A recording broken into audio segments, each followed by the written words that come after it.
Hello and welcome. Have you ever wondered how data is stored and organized inside databases? Whether you are looking to understand data in business applications, websites, or mobile apps, knowing how data is structured is crucial. Today, we are diving into the fascinating world of data characteristics in databases and why these characteristics matter for anyone working with data. In this video, we'll explore the key features that define how data is organized in databases, such as data types, data integrity, normalization, and the relationships between tables. By the end, you'll have a clearer understanding of how databases keep information accurate, efficient, and ready for use. These are data integrity, data redundancy, data consistency, data security, data scalability, data format and type, data accessibility, and data relationships. Let's see all these steps one by one. First is data integrity. Data integrity refers to the accuracy, consistency, and reliability of data stored in the database. It ensures that the data is correct, valid, and not corrupted. It categorized in three types. Entity integrity ensures that each record or row in a table is unique, typically enforced through primary keys. Referential integrity ensures that foreign key relationships are maintained and that references to records in other tables are valid. Domain integrity ensures that data values fall within a specified range or domain defined by data types and constraints. User-defined integrity refers to custom rules applied to data according to the specific business logic. Data integrity ensures that the data in a database is accurate and consistent.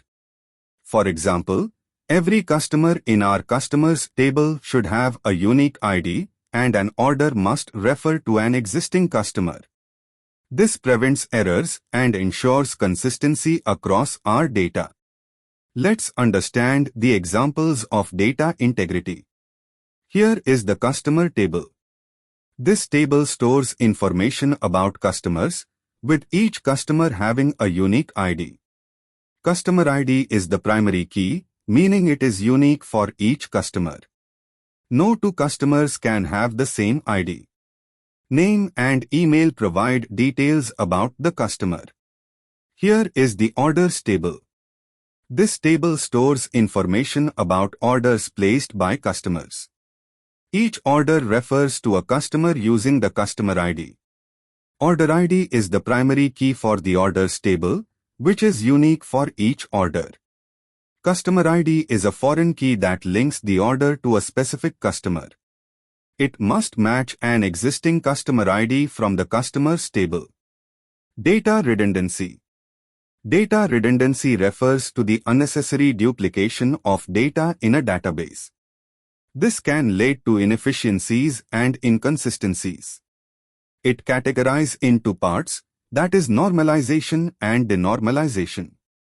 In normalization, redundancy is minimized through normalization, which organizes data into separate tables to avoid repeated storage of the same data.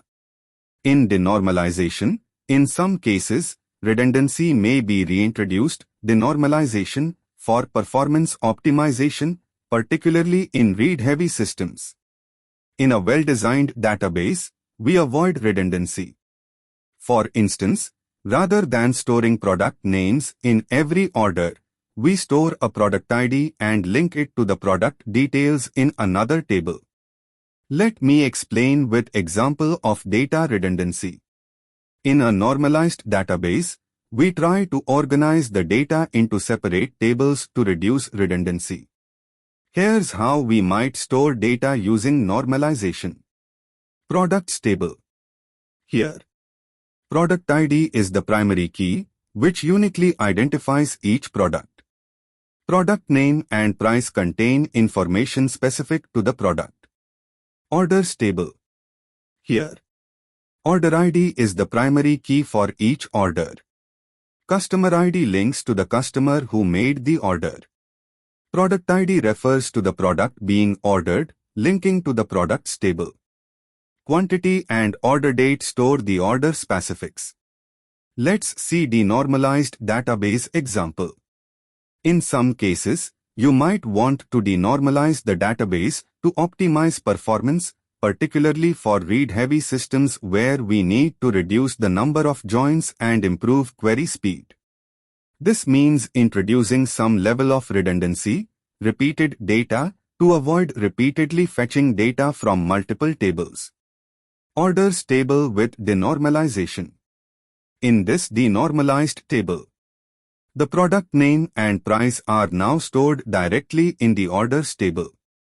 This introduces redundancy because the product name and price are repeated for each order.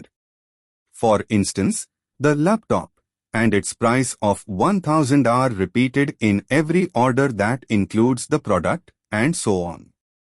When to normalize and denormalize. Normalization is typically preferred when you want to avoid redundancy and potential inconsistencies. The database is write-heavy, many updates. Data integrity and consistency are critical. Denormalization is often used when the system is read-heavy. Performance and faster query results are a priority over strict data integrity.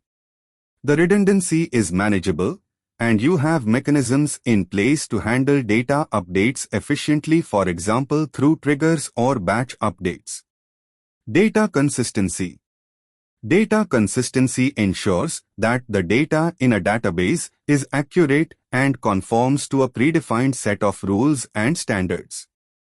Transactional consistency. This is maintained through database transactions, which follow the ACID properties, atomicity, consistency, isolation, durability, to ensure that changes are made in a way that preserves data integrity. The 4 ACID properties are: atomicity. It ensures that all operations within a transaction succeed or fail as a whole. Consistency. It ensures that the database remains in a valid state before and after a transaction. Isolation. It ensures that transactions do not interfere with each other when running concurrently. Durability. It ensures that committed transactions are permanent and will survive system crashes. Data accessibility. Data accessibility refers to the ease with which data can be retrieved, used, and interacted with by users or systems. It ensures that data is readily available for decision-making, analysis, reporting, or operational purposes. Data accessibility involves both the ability to access data and how quickly and easily it can be retrieved. Data accessibility can be direct access or API access, each providing different ways to retrieve or interact with data. Here's a breakdown of both types. Let's understand direct and APIs access in details. Direct data access refers to users or systems accessing the data directly from the storage source, example, database, file system, or cloud storage, without the need for intermediaries like APIs. There are many ways to access directly, but I am going to explain some popular ways. And the first is relational databases with SQL queries. In relational databases like MySQL, PostgreSQL, or SQL Server, data can be accessed using structured query language. Users can execute queries to retrieve the data they need. Second is application programming interfaces. Many modern systems expose their data through APIs, allowing other applications, services, or users to programmatically access the data. Third is data warehouse with BI tools. Data warehouse aggregate data from multiple sources for analytical purposes and business intelligence by tools such as Tableau, Power BI, or Looker allow users to access and analyze this data with visual dashboards. Fourth is cloud storage like AWS, Google Cloud, Azure. Cloud storage solutions like AWS S3 Google Cloud Storage or Azure Blob Storage allow organizations to store and easily access large amounts of unstructured data like files, documents, or media. The next method is API access. API access refers to the use of an application programming interface to interact with data stored in a system or service. APIs act as intermediaries between the user application and the data source, allowing access without requiring direct interaction with the underlying system. I am gonna explain some popular ways to access through API. Web APIs. Web-based services like social media platforms, weather services, or financial data providers expose APIs that allow external applications to request data. For example, a weather API might return current weather information when you send a request. REST APIs. A RESTful API is one of the most common types of APIs, typically used for web services. A REST API allows applications to send HTTP requests, like GET, POST, PUT, DELETE, to retrieve or manipulate data. For example, a company's product catalog might be exposed via a REST API. Cloud APIs. Cloud service providers, like AWS, Google Cloud, or Azure, offer APIs that allow users to interact with services such as storage, databases, or compute resources. For example, using the AWS S3 API, you could upload or retrieve files from S3 buckets. Third-party APIs. Many third-party services like Stripe for payments, Twilio for messaging, or GitHub for version control provide APIs that enable integration with their services. Developers can interact with these APIs to retrieve or send data programmatically. Data security. Data security involves protecting data from unauthorized access, modification, or destruction. The best method of data security is access control, encryption, and backup and recovery. Access control. Restricting access to data based on user roles and privileges. And encryption. Protecting sensitive data by encoding it so that only authorized users can read it. Backup and recovery, ensuring data can be restored in the event of a system failure or data corruption. For example, databases store sensitive information, like credit card details. To protect it, we use encryption and access control. Only authorized users can access certain data, making sure your information stays safe. Data scalability. Data scalability refers to the ability of a database to handle increased load and growing data over time. There are two primary types of scalability. Vertical scalability, that is scaling up, and horizontal scalability, that is scaling out. What is horizontal scaling? Horizontal scaling. Adding more servers or instances to distribute the load across multiple machines. What is vertical scaling? Vertical scaling, upgrading the existing server's hardware, example, more memory, storage, to handle larger amounts of data. For example, a popular online service experiences rapid growth in users. The initial database might be a single server, but as the user base grows, the database can be horizontally scaled by adding more servers to distribute the data load. Alternatively, you can use vertical scaling to upgrade the server, example, adding more RAM or storage to handle more data. Let's understand vertical and horizontal scaling in details. Vertical scaling involves adding more resources, CPU, RAM, storage, to a single server or machine to handle a larger amount of data or higher traffic. For example, relational database SQL.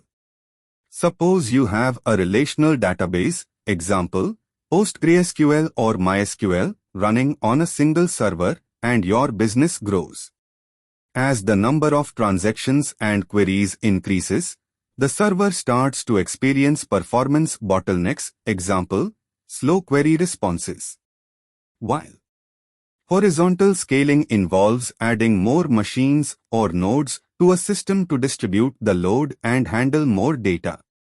It's the preferred method for scaling modern web applications and big data systems.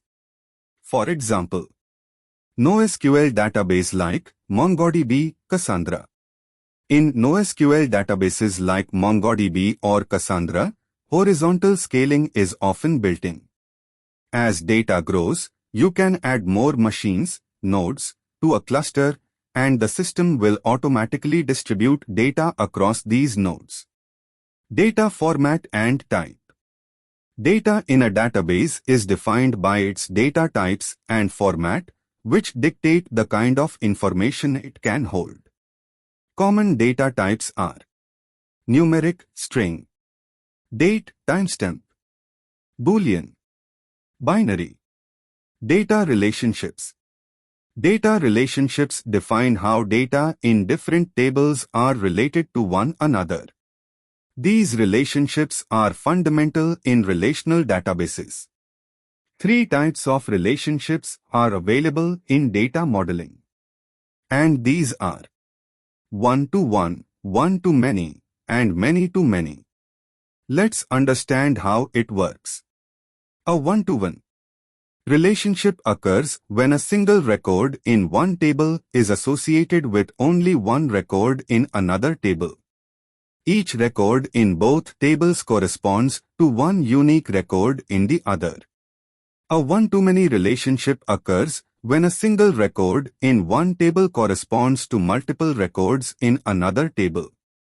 In this case, one entity in the one table can have many associated entities in the many table. A many-to-many relationship occurs when multiple records in one table correspond to multiple records in another table. This type of relationship is usually implemented using a junction or bridge table, which contains the foreign keys from both tables to associate the records. Thanks so much for tuning in today. If you found this video helpful, please give it a thumbs up and subscribe for more content like this. Don't forget to hit the bell icon to be notified when new videos are posted. Until next time, happy learning, and see you in the next video.